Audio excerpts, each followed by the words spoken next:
Good afternoon, and thank you all very much for being here. I'm Veronica, and I'm going to be talking to you about one of the experiments we did as part of work package 2 concerning the abundance, growth, dislodgement, production of the seaweed Fucus vesiculosus on artificial and natural shores.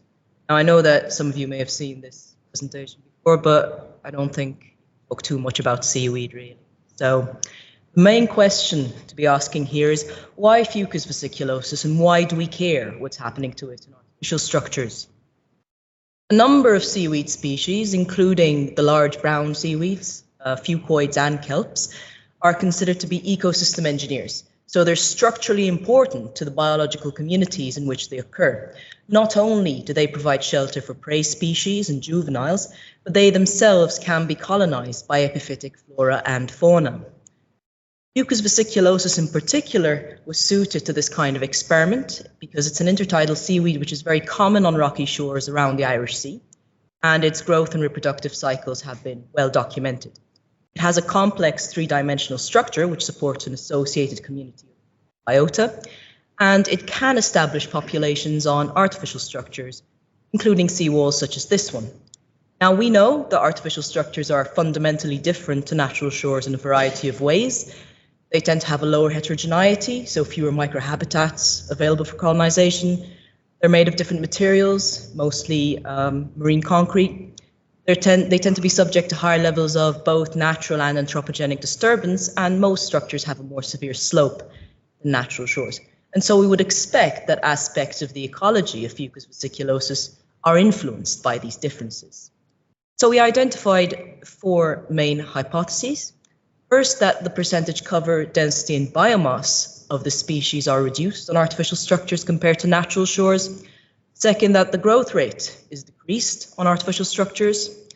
Third, that individuals of Fucus vesiculosus are more likely to be dislodged from artificial structures. And finally, that the fecundity is reduced and the reproductive cycle and sex ratios are altered on artificial structures compared to natural shores. So each of these 4 hypotheses addresses one of 4 main aspects of population structure: abundance, growth, survival, and reproduction. So how did we address these?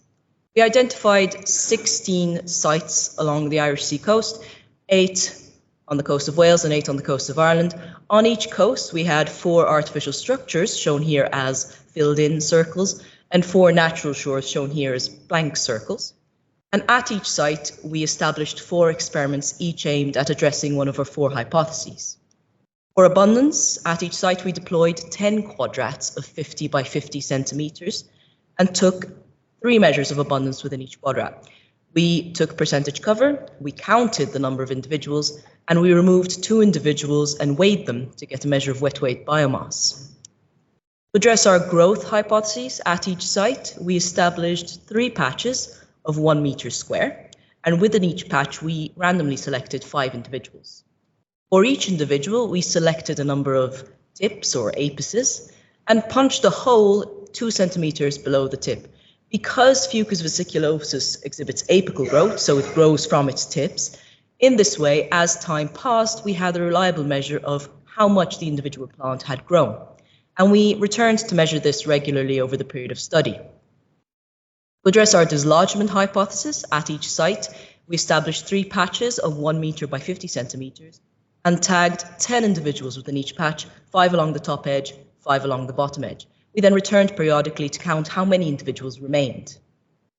For reproduction, we removed 30 individuals from each site and counted their total number of apices and their total number of reproductive apices in order to calculate a fecundity index.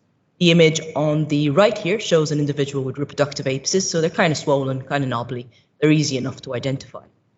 We also selected 30 reproductive apices for each individual and identified their stage of maturation. And we took cross-sections to identify each individual as either male or female. The image on the top left here shows a cross-section through a female individual, and the bottom one is a cross-section through a male individual. So what did we find? In terms of our measures of abundance, we found no overall difference between artificial structures and natural shores, but significant site-level variation. Now, many of the artificial structures included in this investigation were riprap structures composed of boulders of varying sizes, which may approximate natural shores to a certain degree and may explain the lack of difference in abundances. The high degree of site level variation suggests that measures of abundance, at least, are sensitive to local environmental differences. This graph shows the growth per week at sites in Wales over the period of study. Artificial structures are shown in grey, natural shores are shown in white, and we found that growth rates were significantly higher in June and July compared to December and April, which matches documented growth cycles for the species. However, again, there was no overall difference between artificial structures and natural shores.